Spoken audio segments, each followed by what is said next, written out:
வணக்கம் friends, welcome to பரம்பரை சமையல். இன்றைக்கி நம்ம மஷ்ரூம் கிரேவி எப்படி வித்தியாசமாக செய்கிறதுன்னு பார்க்கலாம். வாங்க வீடியோக்குள்ளே போகலாம். இன்றைக்கி நம்ம குக்கரில் தான் செய்ய போகிறோங்க. ரொம்ப ஈஸியாக குக்கர் எடுத்துக்கோங்க.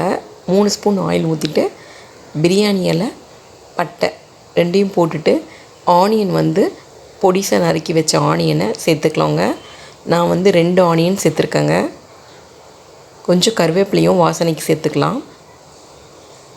நல்லா வதங்கணுங்க. இது கூடவே கொஞ்சம் கல்லுப்பு சேர்த்துக்கலாங்க. அப்போ தான் சீக்கிரமாக வதங்கும். அப்போ தான் உங்களுக்கு டேஸ்ட் உப்பும் நல்லாயிருக்கும். உங்களுக்கு நல்லா வதங்கிட்டு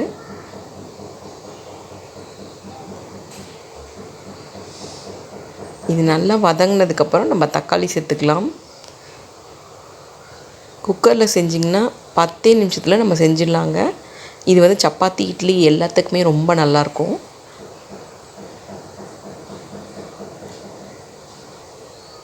நம்ம ரிலேஷன்ஸ்லாம் வந்தால் உடனே இந்த மாதிரி செஞ்சு 5 நிமிஷத்தில் இல்லை 10 நிமிஷம் தாங்க அவங்க செய்கிறதுக்கு. அது மட்டும் இல்லாமல் ரொம்ப யம்மியாகவும் இருக்கும் இந்த டிஷ்ஷு. இப்போ தக்காளி சேர்த்துக்கலாம். தக்காளி நல்லா வதங்கணுங்க. தக்காளி நல்லா வதங்கிடுச்சு. வதங்கினவனும் நம்ம பாருங்கள், இந்த மாதிரி நல்லாவே வதங்கணும். வதங்கினதும் நம்ம அரைச்சி வச்ச மசாலாவை சேர்த்துக்கலாம். இதில் பார்த்திங்கன்னா இஞ்சி, பூண்டு, வெங்காயம் 3த்தையும் போட்டு அரைச்சி எடுத்து வச்சுருக்கேங்க. அதை சேர்த்துக்கணுங்க. இந்த கிரேவிக்கு இந்த மாதிரி செஞ்சு பார்த்திங்கன்னா ரொம்ப நல்லாயிருக்கும். அரைச்ச விழுது நல்லாவே உங்களுக்கு வதங்கிடுச்சு. அதுக்கப்புறம் நான் உங்களுக்கு ஏற்கனவே மசாலா ரெசிபி போட்டிருக்கேன், கரம் மசாலா. அந்த கரம் மசாலா தான் நான் சேர்த்துருக்கேன்.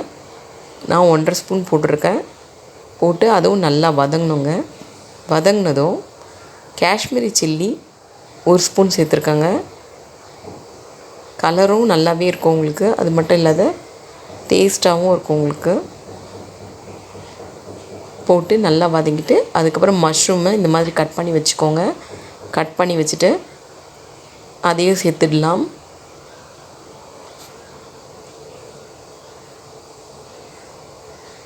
இந்த மாதிரி மஷ்ரூம் வாங்கி செஞ்சு பாருங்கள், ரொம்ப நல்லாயிருக்கும். மஞ்சத்தூள் 1 ஸ்பூன் சேர்த்துக்கோங்க. சேர்த்துட்டு நல்லாவே உங்களுக்கு நம்ம சிக்கனை எப்படி நல்லா வதக்குவோமோ அதே மாதிரி தான் இதுவும் வதக்கணும். நல்லாவே வதங்கணுங்க.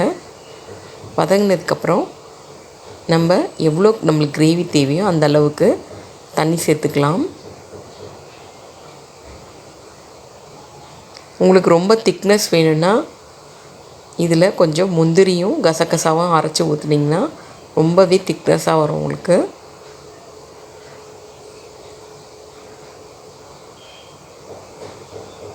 உப்பு பத்தலைன்னா கடைசியாக நம்ம கொஞ்சம் சேர்த்துக்கலாங்க.